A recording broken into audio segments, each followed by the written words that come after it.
What's up, everyone? Today I was watching this video on Jordan Peterson's channel. It's called Woodstock for the Adventurous and Responsible. He's having a conversation with Bret Weinstein and Heather Heying. And I stop it at 1:30. I'm just highlighting Bret Weinstein because he touches on this idea that he has about the self and lineage.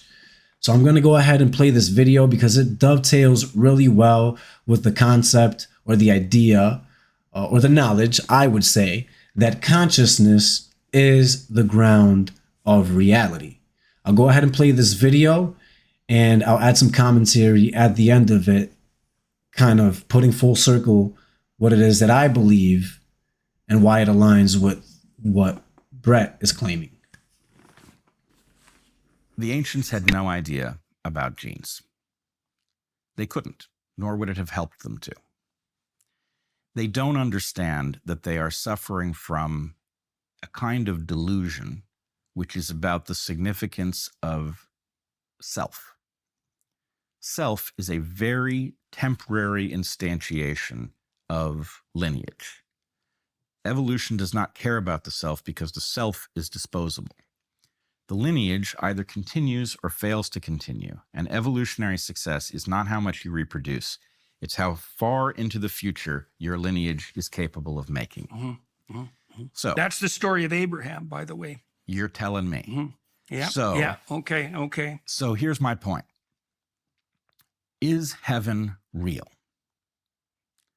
Yes and no. We have no evidence that there's a place. On the other hand, if you live so as to get into heaven, what it will do, for reasons that a sociologist, at least a good sociologist, would easily recognize, is it will place your kin and your descendants in an excellent position relative to each other to get into the future. Do you live on after death? Yes, you do. You live on in lineage, right? It's not the individual, so it's a modification of the reality. But the point is, how much difference is there between the idea of living on after you die in the way that any biologist would recognize that a successful individual did, and living on after you die in some storybook form that's much easier to convey to a child or to an uninitiated person, right? My point is that life after death does exist, and every biologist agrees. They just don't put it in those terms. So the question is, why are we allowed to draw, where in that continuum from the fully descriptive and material to the fully metaphorical, are we allowed to draw the line and say, here is where we have stopped being analytical? If it's a continuum, it is a continuum. And the place where I fault my colleagues the most is that they do not understand, they do not acknowledge the degree to which even the models that we have inside of biology are largely metaphorical. Not because we won't ultimately know how biology works, but because we don't know yet. And, even just to look back into the recent history of biology, you can see that it is a question of replacing approximate stories, metaphorical stories, with literal stories. And that doesn't break down when we get out towards what is obviously an adaptive tendency of human beings to believe in a spirit realm. All right, so Bret says three things that I find really interesting. He touches on this idea about the self in lineage, then about heaven, and then finally about science and its current paradigm, essentially. So with respect to the self and lineage, I don't know how he defines the self, but I'm going to tell you how I define the self. Now, I just referred to myself as I. When I say I'm referring to the experience of knowing or being conscious that I am here and experiencing all of existence and reality. That which knows my five senses. That's what I define as myself. The traditional way to view the self is that the self is this body and then its life's history, and somewhere inside this body, one is conscious. I don't believe that whatsoever. That's a materialistic perspective. That's to say that the bang started all of what is, and then with enough time and complexity, things involved in such a way, or matter evolved in such a way to create life and then consciousness, and for human beings, self-aware consciousness. I think it's actually the reverse. I think that consciousness is the fundamental ground of reality. And then the material world happens within consciousness. And it sounds crazy, but it's really not. If you really pay attention and view yourself from a third person perspective, and you focus your point of view from that driver's seat, right? This first person experience that we seem to have, that it feels kind of localized somewhere in our heads. If you look from there, then you can say that I can't even know the body and the world in which it operates without consciousness. The second thing is heaven.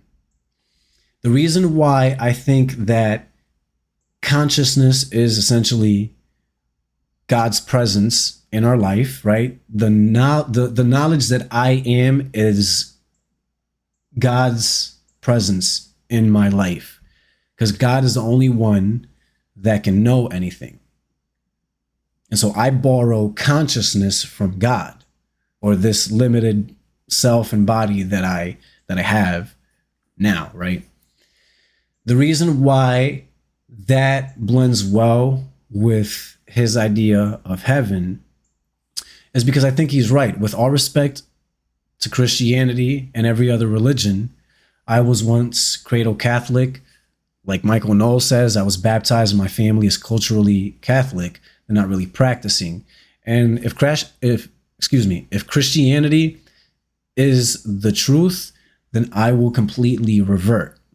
But I think that religion fails insofar as it takes the wisdom that is given to us in the scripture and perceives it to be literal. I think that if one grounds their identity in consciousness instead of the ego, consciousness is that which judges the world, is that which distinguishes between the good and bad, right? You know them when you see them. You may not know how to articulate the good and the bad, but you know it when you see it. You know it intuitively. And so that's because of consciousness. And I think that consciousness does judge the world in that way, and then allows you to act in accordance with what the world is calling you to do. And if you do it appropriately, then that leads you toward the good. Because I think that ultimately it seems that consciousness is in the pursuit of truth, growth, and progress. And then the identity that is based in ego tends to degenerate that, because you're going off of your own egoic judgment, right? And I'm not saying that everybody has perfect judgment in so long as they are as conscious as they can be. We're ultimately human. But I think that that is at least the most effective way of navigating yourself through the world. And that can bring about heaven on earth, right? You make these good decisions in the here and now, and it brings about good things here and now, but also later for your future self and for your family and for whatever lineage might come about in the future. That's why culture and history and society is important right now. And it's important that we keep it all in line so that we can pass it to the next conscious generation who will be in the front seat of experience at that time. And we wouldn't want to hand down an ugly world like we had seen in the past, like Mao's China or Nazi Germany or the Stalinist Soviet Union, right? This is a lot of what Jordan Peterson talks about. And so the problem that I think that science finds nowadays is that they're taking themselves too seriously as well. We think scientists think that, we heard that a lot during, COVID-19, trust the science, right? Essentially trust the authority. The problem with absolutely being dogmatic about what we know now is that we know that in a matter of time, life, consciousness, and time will reveal to us a better way of doing things. That includes science. And so if we become dogmatic and we become egotistic in religion, or we become egotistic in scientism, or in any other, ideology or belief structure that we have, that could really degenerate us as a people. It's a sense of pride. So I hope that made sense. If you care to engage me, if you think that I'm wrong, if you disagree with me, or if you agree with me, please engage me in the comments. I'll be, happy to speak with anybody.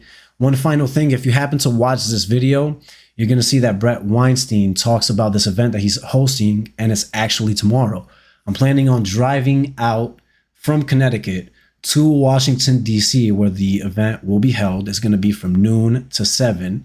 And if you happen to go, I will be excited to see you there. The event is called Rescue the Republic. You can find information on jointheresistance.org. Hope that I said that correctly. Either way, subscribe, like, share the video, and I look forward to seeing you guys next time.